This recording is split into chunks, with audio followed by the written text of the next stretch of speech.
बच्चों ये रहा आपका क्वेश्चन पेपर, क्लास 8 का क्वेश्चन पेपर है ये, गवर्नमेंट स्कूल का दिल्ली के। और यहाँ पे हम पार्ट 2 में आज देखेंगे खंड खा या सेक्शन बी में दिए हुए सभी प्रश्नों का डिटेल्ड सॉल्यूशन। विस्तृत हल देखेंगे सभी प्रश्नों का जो भी खंड खा में दिए हुए हैं। कोशिश करेंगे अगर वीडियो ज़्यादा लंबी नहीं हुई तो हम खंड गा को भी इसी में शामिल कर लेंगे। इससे पहले पार्ट 1 आप देख चुके हैं, ये आपका पार्ट बी या खंड खा है। देखिए यहाँ पे देखते हैं पहला प्रश्न आपका, पूरी स्क्रीन पर हमने ये ले लिया है, किसी धनात्मक संख्या के घन को उस संख्या से विभाजित करने पर परिणाम 36 आता है, संख्या क्या है। तो देखिए संख्या हम मान लेते हैं, माना संख्या है हमारी, माना संख्या x है। तो हमें x को x की क्यूब यानी कि x के घन को, x का घन क्या होगा x की क्यूब, तो x की पावर 3 को हमने भाग करना है किससे, x से, और यहाँ पे मिल रहा है हमें 36। जो इसने कहा है कथन उसी के अनुसार हम अपने आप को यहाँ पे दिखाएंगे। ठीक है जी, x की पावर 3 अपॉन x। अब यहाँ पे आप जानते हो कि भाग में पावर या घात घट जाती है, तो अब हम क्या करेंगे, यहाँ पे ये घट जाएगी, घात यहाँ पे 3 है और यहाँ पे कितनी 1 है, नीचे 1 ऊपर 3 है। इसका मतलब घात अब घटने के बाद 3 माइनस 1 हो जाएगी, बराबर हम कह सकते हैं 36 हो जाएगा। और यहाँ पे हम कह सकते हैं कि x की पावर 2 बराबर 36। यानी कि अब हम क्या करेंगे, इसका भी रूट निकालेंगे और इधर से भी रूट निकालेंगे। कहने का मतलब ये है कि इसका रूट आ जाएगा x, तो आप जानते हो कि 36 का जो वर्गमूल आएगा वो 6 आएगा। दोबारा सुन लीजिए, x की पावर 2 का वर्गमूल आएगा x, तो 36 का आएगा 6, यानी कि x बराबर 6 होगा। आंसर हमारा x का मान होगा 6। क्लियर। अब देखिए प्रश्न संख्या 3 कहता है, एक रैखिक समीकरण को ax plus b is equal to 0 के रूप में लिखा जा सकता है जहाँ a और b अचर हैं। हमें एक और समीकरण दिया हुआ है, इसको अगर आप सरल करोगे, आगे सिंप्लीफाई करोगे, तो आप इस ढंग से लिख सकते हो, 3 को अंदर ले लोगे ब्रैकेट के, यानी कि ब्रैकेट को ओपन कर दोगे तो 3x माइनस 3 हो जाएगा ये, बराबर।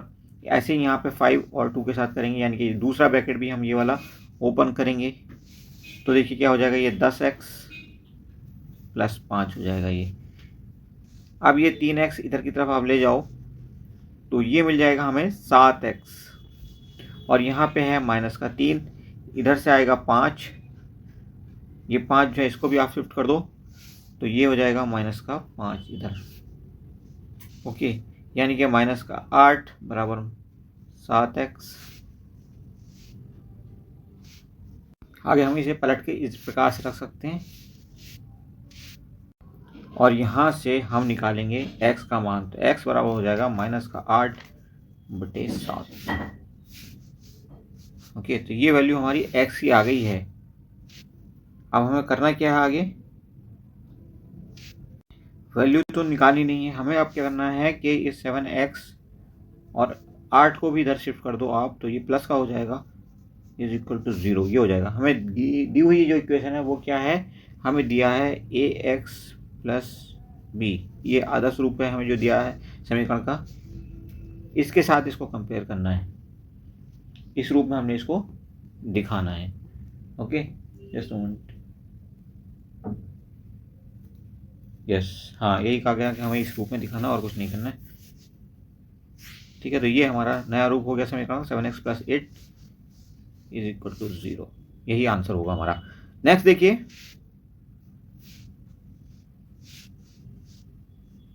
ये अथवा वाला सवाल है तो इसको भी यहीं पे कर लेते हैं।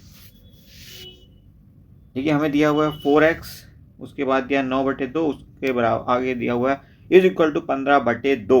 तो हम क्या करेंगे, नीचे 2 है, चलो यहाँ पे आपकी सहूलियत के लिए, आपकी आसानी के लिए हम 1 लगा लेते हैं 4x के नीचे, अदरवाइज उसकी भी ज़रूरत नहीं है। अब हम देख रहे हैं कि नीचे 2 है, 1 है और 2 है, 1 और 2 का एलसीएम होता है 2। ओके, तो हम क्या करेंगे, इस पूरी इक्वेशन को, पूरे समीकरण को 2 से गुणा कर देंगे। जब हम इस पूरे समीकरण को 2 से गुणा करेंगे तो समीकरण हमें कुछ इस ढंग से दिखाई देगी, 4x गुणा 2 और माइनस का 9/2 गुणा 2 बराबर 15/2 गुणा 2। तो यहाँ 2 से 2 कट जाएगा, यहाँ 2 से 2 कट जाएगा, ये हो जाएगा आपका 8x माइनस का 9 बचेगा और इधर बचेगा हमारा 15।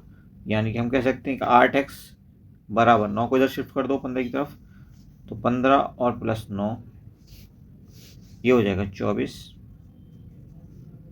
8x बराबर 24, तो x का मान हो जाएगा यहाँ पे 24/8 यानी कि 3। x का मान हो जाएगा कितना? 3। x बराबर 3 हो जाएगा और यही हमारा आंसर होगा, क्योंकि हमसे पूछा गया है x का मान। अगला देखिए प्रश्न संख्या 4। प्रश्न संख्या 4 है पूरक कोण के बारे में। तो पूरक कोण आप जानते हो कि दोनों पूरक कोण, अगर एक कोण x है दूसरा y है, तो इनका योग कितना हो जाएगा? 90। और हम कह सकते हैं कि x y का पूरक कोण है और y x का पूरक कोण है। ठीक है जी। अब इसी को आगे बढ़ाते हैं। यहाँ पे हमें दो कोण दिए हुए हैं। कौन कौन से दो कोण हैं ये हमारे? एक दिया हुआ है 2y + 30, 2y + 30 दिया हुआ है हमें एक, और दूसरा हमें दिया हुआ है 3y + 40, 3y + 40। इन दोनों का योग कितना होना चाहिए? 90 होना चाहिए। तो हम इन दोनों को प्लस कर लेते हैं। तो यहाँ देखो 3y, यहाँ पे 2y, मतलब हम कह सकते हैं 5y हो गई है प्लस की, प्लस 30 ये है, 40 ये 70 हो गया ये, और बराबर हम कह सकते हैं 90 है। तो यहाँ पे 5y को अकेला छोड़ दो आप, यहाँ पे 70 को इधर शिफ्ट कर दो 90 के पास, 70 को 90 के पास आप शिफ्ट कर दो। ओके, तो ये हो जाएगा 90 - 70। आगे देखिए, यानी कि 20 बचेगा यहाँ पे, हम कह सकते हैं, और 5y बराबर 20 हो जाएगा। हम ऐसा कह सकते हैं। तो y का मान निकालेंगे हम 20/5, और 5 इसको काटोगे, 5 का 5, 5 चौक 20, यानी कि y का मान आ गया 4। हमसे पूछा क्या गया? y का मान ही पूछा गया है हमसे, तो y का मान होगा हमारा 4। चलिए अगले प्रश्न की ओर चलते हैं। प्रश्न संख्या 5। 3 अलग अलग अंकों वाली 5 अंकों की सबसे बड़ी संख्या और 5 अंकों की सबसे छोटी संख्या के बीच का अंतर आपने बताना है। तो ये बिल्कुल सही सवाल किया हुआ है जिसने भी किया है। 9 9 9 8 7 ये 5 अंकों की सबसे बड़ी संख्या है। अगर हम 3 अलग अलग अंकों का प्रयोग करते हैं तो उसमें से हमने घटाना है 10,000, जो कि 5 अंकों की सबसे छोटी संख्या होती है, और उसके बाद हमें जो मिलेगा 89987। बिल्कुल सही है ये आंसर, और ऐसे ही ये होगा। अगला प्रश्न देखिए, प्रश्न संख्या 6 बहुत ही अच्छा सवाल है।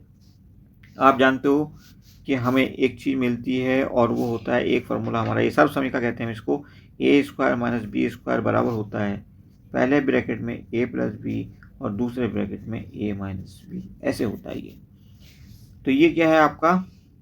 a² और ये क्या है? ये b² है। ठीक है जी। यानी कि हम कह सकते हैं कि ये हमें मिला है कुछ इस ढंग से,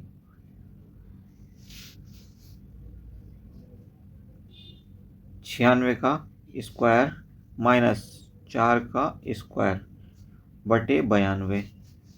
तो इसको आप थोड़ा सा शिफ्ट कर लो पूरे को, इसको, बाकी सबको हम स्क्रीन से हटा देते हैं।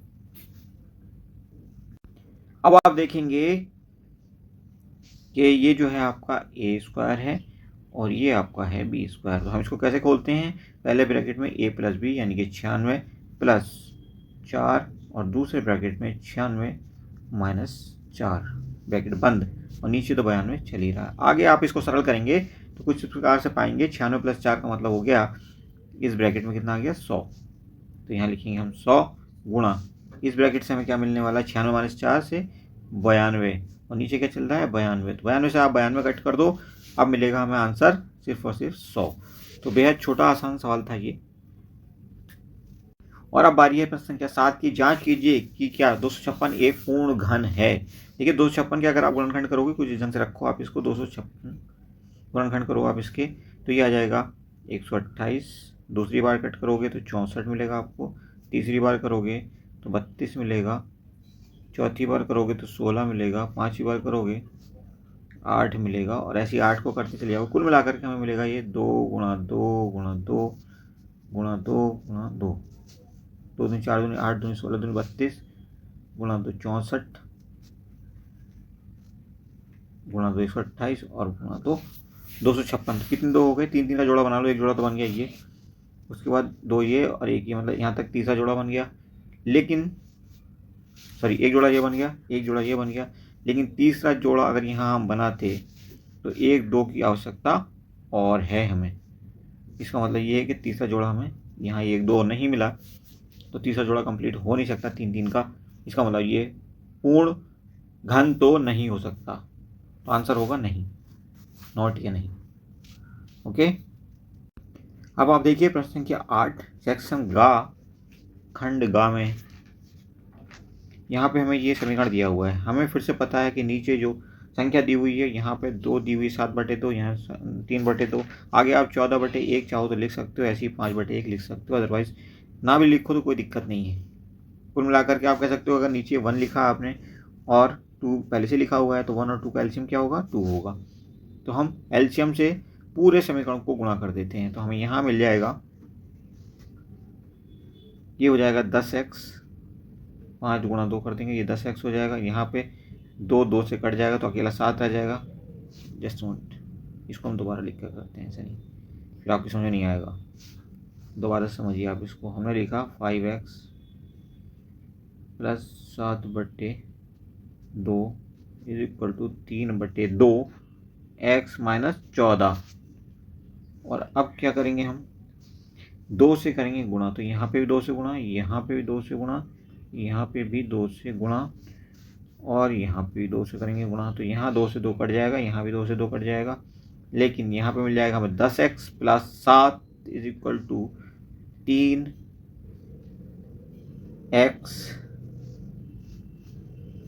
माइनस 28।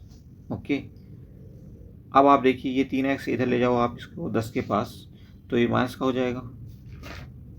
ओके, तो ये हो जाएगा 7x बचेगा यहाँ पे इज इक्वल टू, ऐसे ही आप 7 को भी इधर से इधर ट्रांसफर करोगे तो ये माइनस का होकर के 28 के पास दाईं तरफ पहुँच जाएगा। तो ये हो जाएगा माइनस का 28 और इधर से आएगा माइनस का 7, यानी कि माइनस का 35। तो हम कह सकते हैं कि 7x बराबर माइनस का 35, यानी कि x बराबर होगा माइनस का 35/7, यानी कि माइनस का 5। x बराबर माइनस का 5 आ जाएगा। ये उत्तर हो जाएगा हमारा। वैसे यहाँ पे इन्होंने किया, जिस बच्चे ने भी किया ये सही किया हुआ, बट फिर भी हमने आपको विस्तृत जितना हो सकता था उत्तर बता दिया है। प्रश्न संख्या 9 देखिए, एक समांतर चतुर्भुज का परिमाप दिया हुआ इतना, एक भुजा दूसरी भुजा से 10 सेंटीमीटर अधिक है। समांतर चतुर्भुज की आसन्न भुजाओं की लंबाई क्या होने वाली है?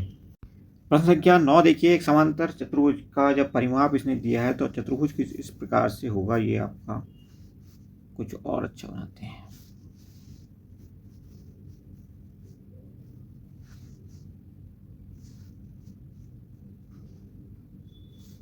ओके, अगर ये x है ये वाली भुजा, तो ये कितनी हो जाएगी? x प्लस 10 इसके कहे अनुसार एक भुजा दूसरी से 10 सेंटीमीटर अधिक है। तो हम मान लेंगे पहली भुजा छोटी भुजा या चौड़ाई उसकी है x सेंटीमीटर की, तो दूसरी भुजा जो लंबाई है उसकी वो x प्लस 10 है।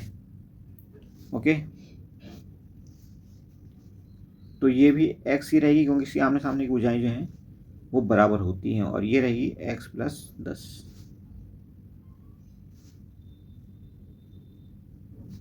ठीक है जी। अब इन चारों भुजाओं को अगर हम जोड़ दें तो हम कह सकते हैं कि x प्लस x की चौड़ाई आ गई और लंबाई आपकी ये रही, ये भी लिख लो x प्लस 10, और यहीं पे आप लिखोगे x प्लस 10। और कुल मिलाकर के जो परिमाप, ये सब परिमाप हो गई लंबाई, सॉरी चौड़ाई, ये भी चौड़ाई, ये लंबाई और ये लंबाई, यानी कि दोनों लंबाइयाँ भी आ गई, दोनों चौड़ाइयाँ भी आ गई। तो ये हो गई परिमाप और इसका मान दिया हुआ है 180। ठीक है जी। अब आप इन सबको जोड़ोगे तो एक x ये, एक x 2x 3x 4x, तो आप कह सकते हो 4x और प्लस 10 प्लस 10 20, 4x प्लस 20 बराबर हो गया 180। 180 को आप इधर शिफ्ट कर दोगे, ये माइनस का हो जाएगा, सॉरी 20 को इधर शिफ्ट कर दोगे, ये माइनस का हो जाएगा। 180 में से 20 माइनस हो जाएगा तो 160 बचेगा, तो आप इसको 160 भी लिख सकते हो, यानी कि 4x बराबर 160।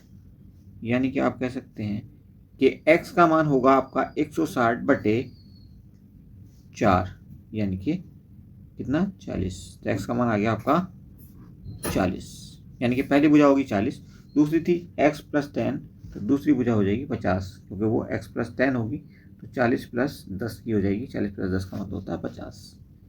ठीक है जी। तो इस प्रकार से दोनों भुजाएं मिल गई हमें 40 सेंटीमीटर और 50 सेंटीमीटर। अब देखिए प्रश्न संख्या 10 जो है वो बहुत अच्छी है। अगर आप देखें बार बार घटाने की विधि से हमें 169 का वर्गमूल ज्ञात करना है। Find the square root of 169 by repeating subtraction. बार बार घटाना यानी भाग विधि से इसका वर्गमूल निकालना है। तो आप कैसे निकालेंगे, यहाँ पर रखेंगे आप 169, जोड़ा बनाएंगे, दाईं तरफ से 2 का एक जोड़ा बनेगा, ये एक बन गया है। अब एक बचता है उसको हम दूसरा जोड़ा मान लेंगे। ठीक है जी। अब जो पहला जोड़ा आपका लेफ्ट हैंड साइड में है बाईं तरफ यानी कि 1, उसको आप देखेंगे ये 1 हमें मिला है तो हम कह सकते हैं कि ये 1 का ही वर्ग है। ठीक है जी। तो हम यहाँ पे इसको इसमें एक बार भाग दे देंगे और इसके नीचे 1 रखेंगे, घटाएंगे, कुछ नहीं बचा, यानी कि जैसे हम भाग करते हैं वैसे ही कर रहे हैं हम। अब हम उतारेंगे क्या, 6 और 9 दोनों जोड़ा मतलब पूरा का पूरा उतरेगा, एक डिजिट नहीं उतरेगा, एक अंक यहाँ नहीं उतार सकते हम, जैसे कि हम सामान्यतः भाग में करते हैं वो नहीं कर सकते। अब जो भी यहाँ लिखा है उसको हम करेंगे डबल और हम यहाँ लिख देंगे, कहाँ पे 1 था यहाँ पे लिखा हुआ, इसको हम कर लेंगे डबल, 2 हो जाएगा ये, और 2 को हमने यहाँ लिख दिया है। अब 2 के बाद हम एक अंक और लिखेंगे और जो अंक भी लिखेंगे उसी से हम उसको गुणा कर देंगे। जैसे अगर हमने यहाँ 3 लिखा तो 3 से हम यहाँ पे गुणा करेंगे तो ये हो जाएगा हमारा 6 9 69 हो जाएगा ये, और 69 ही हमें चाहिए भी क्योंकि यहाँ पे हमने शेषफल 0 करने की कोशिश करनी है। ओके, तो 69 में से अब इसको जब हम घटाएंगे, हमने क्या किया 3 जोड़ा यहाँ पे तो हम 3 यहाँ पे लिख देंगे। अब इसमें घटाएंगे तो हमें कुछ नहीं मिलेगा, ये शेषफल 0 हो गया। इसका मतलब हमारा जो उत्तर है वर्गमूल है वो 13 है और यहाँ पे हमारा आंसर हमें मिल चुका है। अब देखिए एक प्रश्न और बचता है जो कि प्रश्न संख्या है हमारा अथवा के रूप में। प्रश्न संख्या तो 10 ही है लेकिन इसके लिए एक और एक्स्ट्रा क्वेश्चन आपको मिल रहा है। बार बार घटाने की विधि द्वारा जांच कीजिए क्या 140 एक पूर्ण वर्ग है। तो चलिए 140 को भी इसी विधि से जांच लेते हैं। ये रहा आपका 140, हमने जोड़े बनाए, एक ये बना एक ये बना, 1 का वर्ग होगा 1, हम यहाँ लिख देंगे 1 को 1 में से घटाएंगे हम, यहाँ कुछ नहीं मिला हमें, उतार लेंगे हम दूसरा जोड़ा यानी कि 40 का 40 नीचे आ जाएगा। इसको हम करते हैं डबल करेंगे तो क्या मिलेगा हमें 2 मिलेगा। 2 के आगे हम कुछ ऐसा जोड़ें 1 2 या 3 4 ऐसे कोई नंबर 9 तक कुछ भी जोड़ सकते हैं ताकि हम 40 के आसपास पहुंच जाएं या 40 से थोड़ा बहुत छोटा रहें या बिल्कुल 40 तक पहुंच जाएं, उसके ऊपर नहीं जा सकते हम। यानी कि 40 तक हम कैसे पहुँचेंगे, अगर 2 लगाया तो हमने 2 से गुणा करना पड़ेगा तो हमें मिलेगा 44। तो 44 तो 40 से बड़ा हो जाएगा, ये तो हम स्वीकार नहीं कर सकते। तो हम क्या करेंगे यहाँ पे 1 जोड़ देंगे, 2 के बदले क्या जोड़ेंगे 1, और 1 से हम करेंगे गुणा यानी कि यहाँ मिलेगा हमें 21। तो हमने जोड़ा क्या 1, तो 1 हम यहाँ लिख लेंगे और यहाँ पे लिख देंगे 21। अब बचा हमारे पास, माने जब करेंगे घटाएंगे तो ये 19 बच जाएगा। 19 हमें शेषफल मिल गया। अगर ये पूर्ण वर्ग होता तो यहाँ हमें शेषफल नहीं मिल सकता था क्योंकि इसके आगे हम कुछ कर नहीं सकते। अब हमें यहाँ 11 मिल चुका है, 11 को अगर आप डबल करोगे जैसे कि हम करते आए हैं डबल, तो इसका मतलब हमें मिलेगा 22 तो बहुत बड़ा नंबर हो गया। यहाँ हमारे पास सिर्फ 19 है तो हमारा आंसर पॉइंट में जाएगा, दशमलव में जाने वाला है। इसका मतलब ये पूर्ण वर्ग नहीं है। ओके जी, तो ये खंड गा भी इस प्रकार से एंड हो चुका है और आशा करते हैं आपको पसंद आया होगा वीडियो। अगर कहीं कोई कन्फ्यूजन है तो आप पूछ सकते हैं, हमने कोशिश की है पूरा बेसिक्स आपको क्लियर किया जाए। Thank you for watching. बाकी बचा हुआ वीडियो बाकी बचे हुए प्रश्न आप नेक्स्ट वीडियो में देख सकते हैं। Thank you for watching once more.